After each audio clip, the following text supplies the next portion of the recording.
Hello दोस्तों, नमस्कार। आप सभी का स्वागत है आपके अपने यूट्यूब चैनल रिजल्ट एडुशाला पे। यह 67वीं बीपीएससी के लिए जो अभी प्रिपरेशन करवाया जा रहा है करंट का और टेस्ट सीरीज़ 67वीं बीपीएससी का टेस्ट सीरीज़ का, तो उसको आप लोग आशा करते हैं कि आप लोग देख रहे होंगे, लाभान्वित हो रहे होंगे। अभी तक हमने फटाफट.com और एडिटोरिया की जो बुक है वार्षिकांक, उसका फटाफट.com और 2 वीडियोज़ मैंने अपलोड कर दिए। यह हमारा तीसरा वीडियो है और इसमें हम बात करेंगे 2020-21 की प्रमुख योजना की। और मैं आपको बता दूं कि डिस्क्रिप्शन में जो लिंक मैंने डाल रखा है 67वां टेस्ट सीरीज़ जो चल रहा है बीपीएससी के लिए, रुक्मिणी पब्लिकेशन का टेस्ट सीरीज़ है और उसको मैंने अपलोड कर दिया है। तो आप लोग जाके देख सकते हैं 1 से 10 तक, उसमें जितना भी है आप लोग देख लीजिए और ज़्यादा से ज़्यादा अपने मार्क्स को बढ़ाइए, ताकि 67वां बीपीएससी में जितना आप यहाँ पे गलती करेंगे वहाँ पे कम गलती होंगे। तो टेस्ट सीरीज़ बहुत ही महत्वपूर्ण हो जाता है किसी भी एग्ज़ाम में क्वालिफाई करने के लिए। तो आशा करते हैं कि आप लोग उससे लाभ ले रहे होंगे। अगर नहीं ले रहे हैं तो जल्दी जाइए और देखिए एडिटोरिया वो रुक्मिणी पब्लिकेशन का टेस्ट सीरीज़ 150 क्वेश्चनों का डाला गया है, डिस्कशन किया गया है, आप लोग देख सकते हैं। आइए इसी के साथ हम शुरू करते हैं। वर्ष 2021-22 की प्रमुख योजनाएं। कौन से मंत्रालय चलाया गया है, यह कई बार देखा गया है कि बीपीएससी में जो है योजना पूछ देता है, कौन मंत्रालय चला रहा है वो पूछ देता है, और किससे संबंधित है यह भी पूछ देता है। तो हम सारे पहलुओं पे डिस्कस करेंगे। देखिए कैसे कैसे क्वेश्चन पूछता है। जहाँ बहुत इंपॉर्टेंट लगेगा मुझे, मैं वहाँ स्टार कर दूंगा या मैं बता दूंगा कि यह बहुत ही महत्वपूर्ण है। आप उसका स्क्रीनशॉट ले लेंगे और लिख भी लेंगे। अगर आपके पास बुक है तो टिक लगा लेंगे। तो आइए हम शुरू करते हैं। हमारा पहला है डेयरी सहकार स्कीम जो है कौन लॉन्च किया है। तो डेयरी सहकार स्कीम, यह देखिए केंद्र सरकार द्वारा, मतलब भारत सरकार द्वारा डेयरी सहकार स्कीम लॉन्च किया गया है। अभी हम जितना भी देखेंगे केंद्र सरकार के जो लॉन्च किया गया है उसको हम देखेंगे। जहाँ बदल जाएगा मंत्रालय या कौन इसको बना रहा है तो मैं खुद ही बता दूंगा। तो अभी हम देख रहे हैं डेयरी सहकारी केंद्र मंत्रालय। इसके बाद प्रधानमंत्री आत्मनिर्भर स्वास्थ्य योजना भी केंद्र सरकार का है। गति शक्ति योजना भी केंद्र सरकार का है। पीएम पोषण योजना भी केंद्र सरकार का है। Ujjwala 2, PM care for children योजना, E100 परियोजना, ग्राम उजाला योजना, मित्रा योजना, राष्ट्रीय हाइड्रोजन मिशन, अमृत 2.0 और स्वच्छ भारत मिशन शहरी। तो यह सब केंद्र सरकार द्वारा प्रायोजित है। तो आइए इसको हम बारी बारी से अध्ययन करते हैं, हमारे लिए कौन सा इम्पोर्टेंट है और क्या है। अध्ययन हम सारे करेंगे, लेकिन आपको मैं बता दूंगा कि इसमें यह कौन सा इम्पोर्टेंट है। तो डेयरी सहकार स्कीम, केंद्रीय सहकारिता मंत्री कौन है? अभी केंद्रीय सहकारिता मंत्री कौन है भाई? अमित शाह हैं। जो गृह मंत्री होते हैं वही केंद्रीय सहकारिता मंत्री अभी अमित शाह हैं। और इन्होंने गुजरात आनंद में लॉन्च किया है क्या? डेयरी सहकार स्कीम लॉन्च किया है। इसका उद्देश्य क्या है?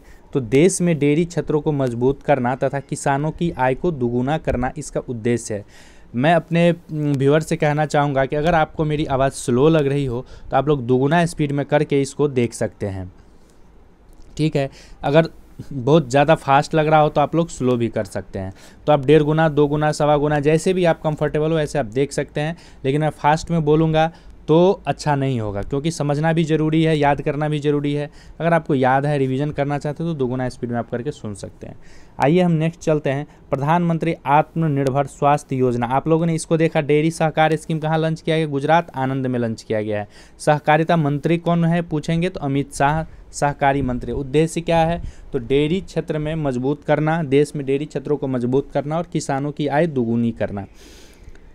नेक्स्ट है प्रधानमंत्री आत्मनिर्भर स्वास्थ्य भारत योजना, PMASBY। इस योजना के तहत सभी राज्यों में 11,024 शहरी एवं स्वास्थ्य केंद्र स्थापित किए जाएंगे। और इसका उद्देश्य क्या होगा? स्वास्थ्य अवसंरचनाओं को मजबूत करना। तो प्रधानमंत्री आत्मनिर्भर स्वास्थ्य योजना में जो है क्या होगा?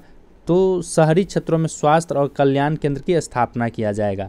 नेक्स्ट आते हैं हम यह केंद्र सरकार द्वारा आयोजित है ये गति शक्ति योजना। गति शक्ति योजना में क्या क्या है देखिए, अगर पूछेगा गति शक्ति योजना का क्या उद्देश्य है, तो इसका उद्देश्य है औद्योगिक उत्पादों को बढ़ाना, उत्पादकता को बढ़ाना, बुनियादी ढांचा का विकास करना और युवाओं के लिए रोजगार के अवसर पैदा करना। गति शक्ति योजना है तो युवाओं के लिए रोजगार के अवसर पैदा होगा, बुनियादी ढांचा का विकास होगा और औद्योगिक उत्पादन को बढ़ावा होगा। और ये हुआ क्या था, तो नरेंद्र मोदी ने 75वें गणतंत्र दिवस के अवसर पर 100 लाख करोड़ की गति शक्ति योजना की शुरुआत की थी। भाइयों बहनों, 100 लाख करोड़ जो है गति शक्ति योजना में आप लोग को दे रहे हैं, इससे रोजगार के अवसर पैदा होंगे। नरेंद्र मोदी ने 75वें स्वतंत्रता दिवस पर लाल किले से जो भाषण दिए थे वही गति शक्ति योजना है। ठीक है, तो आइए हम नेक्स्ट देखते हैं। अब पूछ सकता है कि गति शक्ति योजना में कितने लाख करोड़ आवंटन किए गए हैं। बीपीएससी कई बार पैसा कितना आवंटन किया गया यह पूछ चुका है, तो आप लोग याद रखेंगे कि भाइयों बहनों 100 लाख करोड़ से नीचे तो कभी बात ही नहीं करते हैं, तो 100 लाख करोड़ याद रखिएगा। 100 लाख करोड़ गति शक्ति योजना की शुरुआत की है, और भी बढ़ सकता है। अगर बीपीएससी ने पूछा कि गति शक्ति योजना के लिए कितना मद आवंटन किया गया है, तो 100 लाख, उसके बाद करोड़, लाख के बाद करोड़ आता है, 100 लाख करोड़ जो है रुपया आवंटन किया गया है। नेक्स्ट है पीएम पोषण योजना। पीएम पोषण योजना का नाम क्या है? वैसे आप जानते हैं कि यह वर्तमान में सरकार है नाम बदलने में माहिर है, तो आप लोग एक टेंशन तो यह भी सरदर्द छात्रों के लिए बन गया, इतना नाम बदल दिए हैं कि याद रखना ही मुश्किल हो जाता है। तो आइए कोशिश करते हैं कि पीएम पोषण योजना जो है नया नाम है, इसके पहले का नाम क्या था? मिड डे मील योजना। तो मिड डे मील जो दोपहर का खाना खाते थे सरकारी स्कूलों में या जहाँ भी मिलता था, मिड डे मील योजना का नाम क्या हो गया है? पीएम पोषण योजना। इसको किसने शुरू किया है? तो प्रधानमंत्री श्री नरेंद्र दामोदर दास मोदी ने 5 साल की अवधि के लिए इसको और बढ़ा दिया है। पीएम पोषण योजना को 5 साल के लिए और बढ़ा दिया। इसका पूर्व नाम क्या था? तो मिड डे मील योजना नाम था, और मिड डे मील का नया नाम क्या कर दिया गया है? पीएम पोषण मिशन कर दिया गया है। अब उसका नाम क्या कर दिया गया है मिड डे मील का? तो पीएम पोषण मिशन कर दिया गया है। पीएम पोषण योजना है। पीएम पोषण योजना में क्या है? मिड डे मील योजना को 5 साल के लिए और बढ़ा दिया गया है, और पीएम पोषण मिशन इसका नाम कर दिया गया है। मिशन लग जाता है तो कोई भी चीज़ को कंप्लीट करने में आसानी होती है, उसको कंप्लीट किया जाता है, इसीलिए इसका नाम बदला गया है। मिड डे मील का नाम हो गया है पीएम पोषण मिशन। और पीएम पोषण योजना किससे संबंधित है? तो पीएम पोषण मिशन से। योजना बनाएंगे फिर मिशन लेके कंप्लीट करेंगे। ठीक है, तो आइए हम बढ़ते हैं। और इसके साथ स्थानीय स्तर पर स्कूलों में बच्चों को पौष्टिक मध्याह्न भोजन उपलब्ध कराया जाता है पीएम पोषण योजना के अंतर्गत। इसका नाम क्या है मिड डे मील का? पीएम पोषण मिशन। याद रखेंगे, कंफ्यूज बिल्कुल भी नहीं करेंगे। पीएम पोषण योजना है और योजना के अंतर्गत क्या है? पीएम पोषण मिशन है। यह किसका पूर्ववर्ती नाम है? तो मिड डे मील योजना का नाम है। नेक्स्ट है उज्ज्वला 2.0 योजना। तो इसका दूसरा चरण का शुरुआत कर दिया गया है, और इसके तहत लाभार्थियों को सिलेंडर के साथ क्या मिलेगा? चूल्हा भी मिलेगा। सिलेंडर को उज्ज्वला 2.0 के साथ क्या मिलेगा? सिलेंडर के साथ चूल्हा भी फ्री में मिलेगा। और उज्ज्वला योजना की शुरुआत 1 मई 2016 को की गई थी। कई बार यह भी पूछ दिया जाता है कि बेटी बचाओ बेटी पढ़ाओ योजना कब शुरू किया गया था? स्टार्टअप इंडिया कब शुरू किया गया था? मेक इन इंडिया कब शुरू किया गया था? बीपीएससी ने पूछा है। तो उज्ज्वला 2.0 योजना जो है, उज्ज्वला योजना कब शुरू किया गया था? तो उज्ज्वला योजना 2016 को याद रखेंगे आप लोग। उज्ज्वला योजना 2016 में किया गया था। वैसे मैं एक वीडियो लाऊंगा जिसमें प्रधानमंत्री के द्वारा जितने भी योजना शुरू किया गया उसका सारा ईस्वी दिया हुआ है और डेट भी दिया हुआ है। आइए हम नेक्स्ट करते हैं। उज्ज्वला योजना 2016 में शुरू किया गया था। नेक्स्ट है पीएम केयर फॉर चिल्ड्रेन योजना। तो यह सब आप देख रहे हैं जितना भी है ये केंद्र सरकार द्वारा प्रायोजित है। अभी तक केंद्र सरकार द्वारा प्रायोजित ही देख रहे हैं, जहाँ ही अलग होगा मैं बता दूंगा आपको। पीएम केयर चिल्ड्रेन फॉर योजना, इसके कारण इसमें क्या चीज़ है? पीएम केयर फॉर चिल्ड्रेन योजना में कोविड-19 के कारण अपने माता पिता खो चुके बच्चों के लिए पीएम केयर फंड्स के तहत 10 लाख कोष तैयार किया गया है। तो जो अपने माता पिता को कोविड-19 के कारण खो चुके हैं उनके लिए यह कोष तैयार किया गया है। अब देखते हैं E100 परियोजना। E100 परियोजना क्या है? तो प्रधानमंत्री नरेंद्र मोदी द्वारा पर्यावरण दिवस के अवसर पर पुणे में इस परियोजना की शुरुआत की गई। इसका उद्देश्य क्या है? ई परियोजना का भारत में इथेनॉल तथा वितरण के लिए नेटवर्क स्थापित करना। E100 परियोजना क्या है? E100 परियोजना इथेनॉल उत्पादन से संबंधित है तथा इसके वितरण से। बीपीएससी पूछ देता है कि E100 परियोजना क्या है, तो इथेनॉल उत्पादन तथा वितरण नेटवर्क स्थापित करने से संबंधित है। अब आते हैं, हम देखते हैं ग्राम उजाला योजना। ग्राम उजाला योजना में क्या है भाई? तो ग्रामीण क्षेत्रों में सस्ते एलईडी बल्ब प्रदान करने के लिए इस योजना की शुरुआत की गई है। गांव में उजाला होगा, एलईडी बल्ब बांटेंगे तो गांव उजाला हो जाएगा। तो ग्रामीण क्षेत्रों में एलईडी बल्ब प्रदान करने के लिए इस योजना की शुरुआत की गई है। नेक्स्ट है मित्रा योजना। तो मित्रा योजना केंद्र सरकार द्वारा प्रायोजित है और यह कपड़ा उद्योग में निवेश को आकर्षित करना इसका मुख्य लक्ष्य है और विश्व स्तर पर प्रतिस्पर्धी बनाना मित्रा योजना का लक्ष्य है। नेक्स्ट है राष्ट्रीय हाइड्रोजन मिशन। तो राष्ट्रीय हाइड्रोजन मिशन क्या है? तो भारत को हरित हाइड्रोजन उत्पाद और निर्यात का वैश्विक केंद्र बनाना इसका उद्देश्य है। अमृत AMRUT अमृत 2.0 इसके तहत क्या हो जाएगा कि नल कनेक्शन प्रदान किया जाएगा और 100% पानी आपूर्ति किया जाएगा। नेक्स्ट है स्वच्छ भारत मिशन शहरी 2। ठोस कचरा प्रबंधन, खुले में शौच मुक्त शहर आदि पर ध्यान केंद्रित किया जाएगा। स्वच्छ भारत मिशन 2 पे ठोस कचरा प्रबंधन, खुले में शौच मुक्त आदि पर ध्यान किया जाएगा। पावरथॉन 2022। पावरथॉन 2022 देखिए केंद्रीय ऊर्जा मंत्रालय द्वारा किया जा रहा है। अब तक हमने केंद्र सरकार द्वारा प्रायोजित था उसको देख लिया है। अब आते हैं नेक्स्ट पे केंद्रीय ऊर्जा मंत्रालय। केंद्रीय ऊर्जा मंत्रालय के अभी मंत्री कौन है? आप लोग कमेंट सेक्शन में बताएंगे हमें। कई बार मंत्री भी पूछ दिया जाता है कि कौन है केंद्रीय ऊर्जा मंत्रालय के। तो पावरथॉन 2022 गुणवत्तापूर्ण बिजली आपूर्ति तथा बिजली के वितरण में मौजूद समस्याओं का समाधान करने के लिए पावरथॉन लाया गया है। और केंद्रीय ऊर्जा मंत्री कौन है अभी? RK सिंह। यह बिहार के हैं। तो केंद्रीय ऊर्जा मंत्री कौन है अभी? बिहार के RK सिंह हैं। ये जदयू पार्टी से थे, शायद ये बीजेपी से थे। ये RK सिंह क्या थे? बीजेपी के थे और ये बिहार के थे। इसीलिए मैंने अभी आपको बोला कि आप लोग कमेंट सेक्शन में हमें बताएंगे। तो यह RK सिंह बिहार से संबंधित है, केंद्रीय ऊर्जा मंत्री। नेक्स्ट आते हैं हम, अब क्या देखते हैं? नेक्स्ट है क्या? जारीकर्ता। और यह देख लीजिए RK सिंह गृह सचिव भी रह चुके हैं मनमोहन सिंह के। RK सिंह गृह सचिव भी रह चुके हैं मनमोहन सिंह के, तो इसलिए RK सिंह इंपॉर्टेंट हो जाते हैं। मंत्री का नाम आपको याद रखना है, केंद्रीय ऊर्जा मंत्री RK सिंह हैं। नेक्स्ट है जारीकर्ता देश। देख लीजिए, अगर आपको इसमें अक्षर नहीं पता चल रहा हो तो मैं पढ़ के सुना सकता हूँ, मैं पढ़ देता हूँ, आप लोग सुनेंगे भी, ठीक है। नागरिक उड्डयन मंत्रालय जारी करता है, नागरिक उड्डयन मंत्रालय। और कृषि उड़ान 2.0 योजना है, कार्यक्रम का नाम है। किससे संबंधित है? इसके तहत उत्तर पूर्वी पहाड़ी क्षेत्रों में किसानों को उत्पादों के परिवहन में सहायता होगी। तो देखिए कृषि उड़ान योजना से क्या होगा? तो पूर्वोत्तर क्षेत्र में जो किसान है अपना उत्पाद मतलब पैदा कर रहे हैं उत्पाद को, परिवहन में उसको सहायता मिलेगी कृषि उड़ान 2.0 योजना से। यह कौन जारी किया है? नागरिक उड्डयन मंत्रालय, ये ज्योतिराज सिंधिया का है। अब देख लीजिए वन स्टॉप सेंटर को कौन जारी करता है या किसके अधीन है? तो महिला एवं बाल विकास मंत्रालय। याद रहेंगे, महिला एवं बाल विकास मंत्रालय है, तो इसी से संबंधित इसका कुछ होगा, वन स्टॉप सेंटर ने। देख लीजिए इसका उद्देश्य क्या है? उद्देश्य है किसी भी प्रकार की हिंसा में प्रभावित महिलाओं की सहायता करना। और भारत में 300 सेंटर तथा 9 देशों के दूतावासों में यह सेंटर खोला जाएगा। ये क्या है? योजना वन स्टॉप सेंटर। तो वन स्टॉप सेंटर किससे संबंधित है भाई? वन स्टॉप सेंटर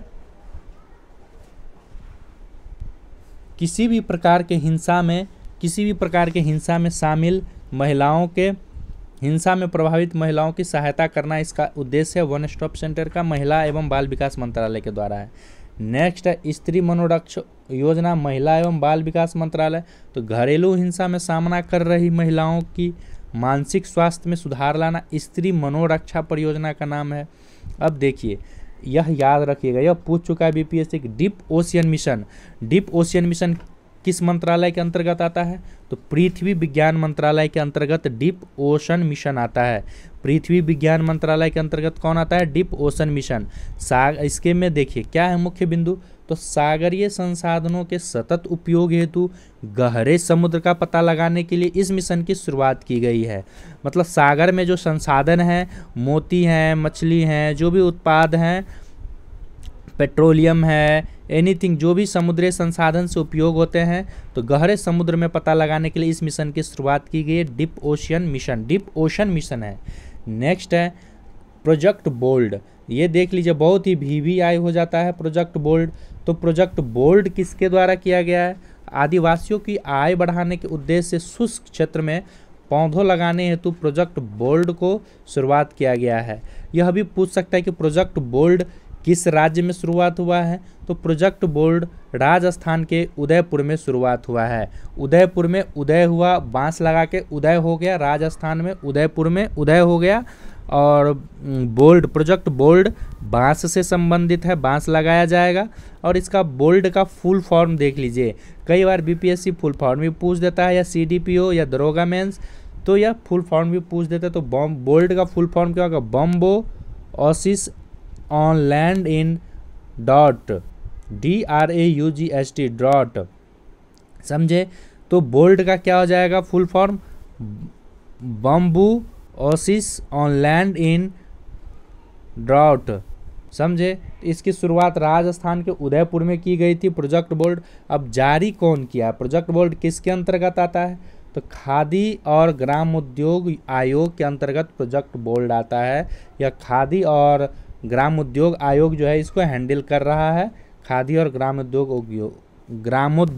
आयोग, खादी और ग्रामोद्योग आयोग इसको हैंडल कर रहा है प्रोजेक्ट बोर्ड को। यह बांस से संबंधित है। इसका फुल फॉर्म ही बता दिया। इसका शुरुआत राजस्थान के उदयपुर में किया गया था। तो यह बहुत ही महत्वपूर्ण हो जाता है। जैसे ही जो महत्वपूर्ण होगा, पृथ्वी विज्ञान मंत्रालय वाला भी बहुत ही महत्वपूर्ण हो जाता है। नेक्स्ट आते हैं हम DG सक्षम। देखिए दोस्तों, DG सक्षम है तो याद रखिएगा, डी से डिजिटल, DG सक्षम कौन जारी करता है? किसके अंतर्गत है? केंद्रीय श्रम एवं रोजगार मंत्रालय जारी कौन करता है DG सक्षम योजना को, कार्यक्रम को? तो केंद्रीय श्रम और रोजगार मंत्रालय। DG सक्षम है तो सक्षम होगा रोजगार में और केंद्रीय श्रम में। देखिए इसके अंतर्गत क्या क्या आएगा। तो DG सक्षम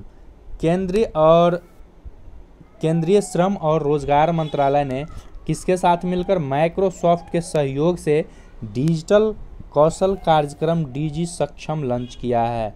तो केंद्रीय श्रम और रोजगार मंत्रालय ने किसके साथ समझौता किया है? माइक्रोसॉफ्ट के साथ। आप लोग आज ही गूगल पे खोजेंगे DG सक्षम क्या है, हाउ टू अप्लाई DG सक्षम, हाउ टू कोर्स DG सक्षम, समझे? तो आपको आ जाएगा, मिल जाएगा। और माइक्रोसॉफ्ट के साथ ये तैयार किया गया है। इसका उद्देश्य क्या है DG सक्षम का भाई? तो DG सक्षम का उद्देश्य युवाओं को डिजिटल कौशल का प्रशिक्षण देना तथा उन्हें रोजगार उपलब्ध कराना है। तो सक्षम अगर रोजगार मिल जाएगा, डिजिटल चीज़ उसे मिल जाए तो वह सक्षम हो जाएगा। और यह इसको कौन करवा रहा है? केंद्रीय श्रम और रोजगार मंत्रालय इसका आयोजन कर रहा है, जारी करता है। तो इसका उद्देश्य समझ लिए, डिजिटल कौशल का प्रशिक्षण देना तथा उन्हें युवाओं को रोजगार उपलब्ध कराना DG सक्षम का उद्देश्य है। किसके साथ समझौता है भाई? माइक्रोसॉफ्ट के साथ समझौता किया गया है।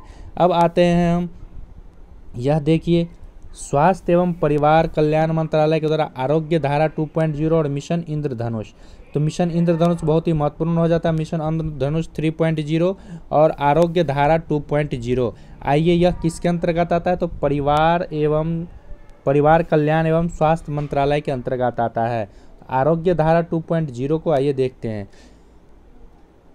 आयुष्मान भारत योजना जन आरोग्य योजना की पहुंच बढ़ाने के उद्देश्य से केंद्रीय स्वास्थ्य मंत्री मनसुख मांडविया ने 18 अगस्त को आरोग्य धारा 2.0 लॉन्च किया है। नेक्स्ट है आयुष्मान भारत की योजना की उपलब्धि का प्रसार करना इसका उद्देश्य है। आयुष्मान भारत योजना के तहत 18 अगस्त 2021 तक अस्पताल में 2 करोड़ लोगों को दाखिला हुआ है। नेक्स्ट देखिए मिशन इंद्रधनुष 3.0, यह बहुत ही महत्वपूर्ण है। मिशन इंद्रधनुष किससे संबंधित है यह भी पूछ दिया है। तो मिशन इंद्रधनुष किससे संबंधित है आइए जानते हैं। बच्चों एवं गर्भवती महिलाओं के टीकाकरण कवरेज का विस्तार करने से मिशन इंद्रधनुष संबंधित है। मिशन इंद्रधनुष 3.0 किससे संबंधित है? तो बच्चे एवं गर्भवती महिलाओं के टीकाकरण कवरेज के विस्तार से यह संबंधित है। यह देख लीजिए। इसके बाद जेंडर संवाद कार्यक्रम। जेंडर संवाद कार्यक्रम क्या है? तो दीनदयाल अंत्योदय योजना राष्ट्रीय ग्रामीण आजीविका मिशन के तहत जेंडर संबंधी समस्याओं का समाधान करने के साथ ही महिलाओं को सशक्त बनाना ही जेंडर संवाद का कार्यक्रम है। यह कौन से मंत्रालय के अंतर्गत आता है? तो जेंडर संवाद कार्यक्रम ग्रामीण विकास मंत्रालय के अंतर्गत आता है। ग्रामीण विकास मंत्रालय के अंतर्गत जेंडर संवाद आता है। और इसमें क्या है? तो जेंडर संबंधी समस्याओं का समाधान करना तथा साथ ही महिलाओं को सशक्त बनाना है। दीनदयाल अंत्योदय योजना राष्ट्रीय ग्रामीण आजीविका मिशन के तहत जो है जेंडर संबंधी समस्याओं का समाधान किया जाएगा और महिलाओं को सशक्त किया जाएगा। नेक्स्ट है, बहुत ही महत्वपूर्ण हो जाता है, शिक्षा मंत्रालय क्या जारी कर रहा है भाई? सार्थक योजना जारी कर रहा है। शिक्षा मंत्रालय क्या जारी कर रहा है? सार्थक योजना।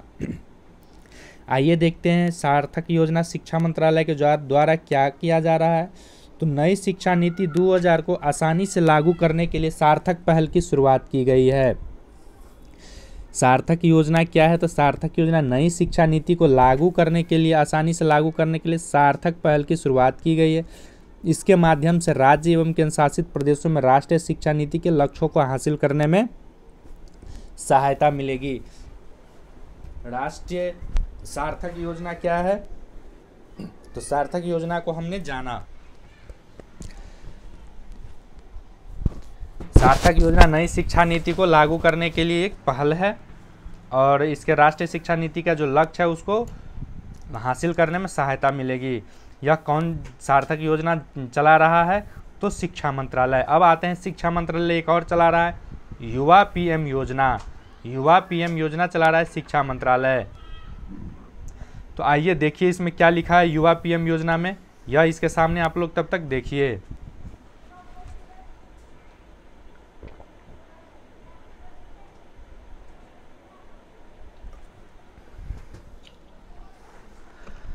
युवा पीएम योजना शिक्षा मंत्रालय के द्वारा लाया गया है और शिक्षा मंत्रालय के द्वारा युवा लेखकों को सलाह देने के लिए तथा भारतीय लेखन वैश्विक पटल पर व्यक्त करने के लिए इस योजना की शुरुआत की गई है। युवा का मतलब क्या है? यह इसका फुल फॉर्म है, देख लीजिए, यंग अपकमिंग्स एंड वर्सटाइल ऑथर्स। युवा लेखकों को युवा पीएम योजना में युवा लेखकों को क्या किया जा रहा है? आमंत्रित किया जा रहा है कि वैश्विक पटल पर जो है अपना लेख लिखिए और व्यक्त कीजिए। नेक्स्ट आते हैं, यह देखिए हमारा यूट्यूब चैनल है रिजल्ट एडुशाला। आप लोग इसको ज़्यादा से ज़्यादा लाइक, शेयर और सब्सक्राइब कीजिए। दोस्तों इस वीडियो का टारगेट मैं 200 व्यूज़ दे रहा हूँ, कोई ज़्यादा 200 व्यूज़ नहीं है। मैं कोई 2 लाख या 20,000 या 2,000 नहीं कह रहा हूँ, मात्र 200 व्यूज़ इसका आप लोग करवाइए और 100 लाइक्स दीजिए। और रिजल्ट एडुशाला को ज़्यादा से ज़्यादा सब्सक्राइब कीजिए क्योंकि आप लोग की सपोर्ट की हमें ज़रूरत है, तभी नेक्स्ट वीडियो आ पाएंगे। अगर 200 व्यूज़ हो जाते हैं तो नेक्स्ट वीडियो जल्दी अपलोड कर दिया जाएगा, रिकॉर्ड करके हमने रख रखा है। तो आइए हम नेक्स्ट शुरुआत करते हैं। अब सीबीएसई के द्वारा जो है कौन सा योजना चलाया जा रहा है या कार्यक्रम चलाया जा रहा है?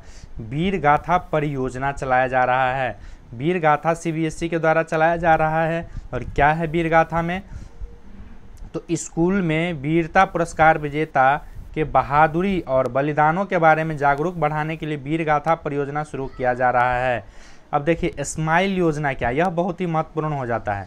स्माइल योजना क्या है, कौन जारी करता है? तो सामाजिक न्याय और अधिकारिता मंत्रालय। अगर समाज में न्याय होगा तो स्माइल आएगा हमारे चेहरे पे। याद करने का मैं ट्रिक बता रहा हूँ, अगर समाज में न्याय मिलेगा तो स्माइल आएगा चेहरे पे। सामाजिक न्याय और अधिकारिता मंत्रालय स्माइल योजना को चला रहा है। और क्या है इसमें? तो स्माइल योजना में आइए देखते हैं, ट्रांसजेंडर व्यक्तियों तथा भिखारियों को कानूनी तथा सामाजिक सुरक्षा प्रदान करना। स्माइल योजना में क्या है? ट्रांसजेंडर व्यक्तियों तथा भिखारियों को कानूनी तथा सामाजिक सुरक्षा प्रदान करना स्माइल योजना का उद्देश्य है। इसको कौन जारी कर रहा है? तो ग्रामीण न्याय और अधिकारिता मंत्रालय, सामाजिक न्याय और अधिकारिता मंत्रालय जो है इसको जारी कर रहा है। सामाजिक न्याय और अधिकारिता मंत्रालय स्माइल योजना को जारी कर रहा है। ट्रांसजेंडर व्यक्तियों तथा भिखारियों को कानूनी सहायता देने के लिए इस योजना का शुरुआत किया गया है। नेक्स्ट देख लीजिए, सामाजिक न्याय और अधिकारिता मंत्रालय के द्वारा ही चालू किया गया है श्रेष्ठ योजना। स्माइल योजना के बाद आता है श्रेष्ठ योजना। इसमें क्या है, अनुसूचित जाति के छात्रों को गुणवत्तापूर्ण आवासीय शिक्षा प्रदान करना श्रेष्ठ योजना का काम है। श्रेष्ठ योजना क्या है, तो अनुसूचित जाति के छात्रों की गुणवत्तापूर्ण आवासीय शिक्षा प्रदान करना श्रेष्ठ योजना का उद्देश्य है। अब देखिए ले लीजिए, फिर जो है सामाजिक न्याय एवं अधिकारिता मंत्रालय के अधीन ही यह आता है। सामाजिक न्याय एवं अधिकारिता मंत्रालय के अधीन ही सीड योजना। सीड योजना क्या है, आइए देखते हैं। सीड योजना घुमंतु जनजातियों के लिए आर्थिक सशक्तिकरण के लिए उन्हें स्वास्थ्य बीमा, मकान निर्माण आदि के लिए वित्तीय सहायता प्रदान करना है। तो सीड योजना क्या है, बीज योजना मान लीजिए जिसको बोलते हैं। तो घुमंतु जनजातियां जो हैं उनको आर्थिक सशक्तिकरण करना है, उन्हें स्वास्थ्य बीमा देना है, मकान का निर्माण आदि के लिए वित्तीय सहायता प्रदान करना ही सीड योजना का मुख्य लक्ष्य है। इसको कौन जारी करता है, तो सामाजिक न्याय और अधिकारिता मंत्रालय जारी करता है। सीड योजना किसके लिए, घुमंतु जनजाति आर्थिक सशक्तिकरण के लिए तथा उन्हें घुमंतु जनजातियों के आर्थिक सशक्तिकरण के लिए उन्हें स्वास्थ्य बीमा, मकान निर्माण आदि के लिए वित्तीय सहायता प्रदान करना सीड योजना का काम है। नेक्स्ट आता है, नेक्स्ट इसको छोड़, नेक्स्ट आते हैं संभव कार्यक्रम। संभव कार्यक्रम क्या है, तो सूक्ष्म लघु उद्यम मंत्रालय द्वारा इसमें क्या कर रहा है, उद्यमिता में युवाओं की भागीदारी को बढ़ाने के लिए संभव नामक जागरूक कार्यक्रम शुरू किया गया है। नेक्स्ट क्या है, केंद्रीय कृषि एवं कल्याण मंत्रालय। केंद्रीय कृषि एवं कल्याण मंत्रालय किसान सारथी योजना चला रहा है। किसान सारथी को कौन सा मंत्रालय चला रहा है, केंद्रीय कृषि एवं कल्याण मंत्रालय। तो किसान सारथी योजना में क्या दिया गया है, केंद्रीय कृषि एवं किसान मंत्री नरेंद्र सिंह तोमर किसानों के फसल संबंधी जानकारी समय पर पहुंचाने के लिए डिजिटल प्लेटफॉर्म किसान सारथी लॉन्च किया है। किसान सारथी किसने लॉन्च किया है, तो केंद्रीय गृह एवं किसान मंत्रालय ने किया है और इसके मंत्री कौन है, नरेंद्र सिंह तोमर हैं। इसमें क्या किया गया, तो डिजिटल जो है समय फसल की जानकारी के लिए डिजिटल प्लेटफॉर्म सारथी किसान सारथी ऐप को लॉन्च किया गया है। नेक्स्ट हम देखते हैं समृद्धि कार्यक्रम। समृद्धि कार्यक्रम क्या है, इसका उद्देश्य क्या है, भारत में स्टार्टअप को उत्पादन को तथा व्यवसाय को बढ़ाने तथा निवेश में प्राप्त करने के लिए मंच उपलब्ध कराना ही समृद्धि कार्यक्रम का उद्देश्य है। इसको इलेक्ट्रॉनिक्स एंड सूचना मंत्रालय द्वारा चलाया जाता है। देखिए नेक्स्ट, नीति आयोग द्वारा छात्र उद्यमिता कार्यक्रम 3.0 चलाया जा रहा है। इसके तहत प्रत्येक स्कूल में एक टीम का चयन, उन्हें 3D तकनीक का उपयोग करके स्वयं स्टार्टअप तैयार करने के लिए फंड दिया जाएगा। नेक्स्ट देख लीजिए, फ्लोरिकल्चर मिशन, तो फूलों से संबंधित होगा। इसको CSIR ने लॉन्च किया है फ्लोरिकल्चर, तो फूलों को बढ़ावी खेती के लिए। अब देखिए पृथ्वी मंत्रालय के द्वारा उससे ऊपर भी एक डीप ओशन मिशन को चलाया गया था। अब पृथ्वी मंत्रालय द्वारा नेक्स्ट देख लीजिए कौन सा है, यह बहुत ही महत्वपूर्ण हो जाता है, समुद्रयान परियोजना। यह बहुत ही कन्फ्यूजन है, डीप ओशन मिशन एक बार पूछ चुका है पृथ्वी मंत्रालय के द्वारा, तो यह बहुत ही महत्वपूर्ण हो जाता है समुद्रयान परियोजना। समुद्रयान परियोजना जैसे नाम से ही हम जानेंगे, तो गहरे समुद्र में खनिजों के खनन एवं अन्वेषण हेतु भारत के पहले मानव युक्त महासागर मिशन की शुरुआत किया गया है। इसके तहत गहरे समुद्र में मानव युक्त वाहन तैनात रखा जाएगा, जिसे मत्स्या नाम दिया गया है। आपसे यह भी एग्जाम में पूछ सकता है कि मत्स्या 6000 क्या है, एक बम है, मिसाइल है, क्या चीज़ है, तो यह मत्स्या 6000 जो है यह गहरे समुद्र में खनिजों के खनन एवं अन्वेषण हेतु मानव युक्त मिशन, मत्स्या क्या है, तो मानव युक्त महासागर मिशन की शुरुआत है। इसमें मानव युक्त वाहन तैयार होंगे, मानव रहेंगे इस वाहन में और इसको तैयार किया जाएगा। मत्स्या 6000 इसका नाम दिया गया है। यह पृथ्वी एवं विज्ञान मंत्रालय के अंतर्गत आता है। इसका नाम क्या है, समुद्रयान परियोजना। तो पृथ्वी एवं विज्ञान मंत्रालय के अंतर्गत कौन सा है, समुद्रयान परियोजना।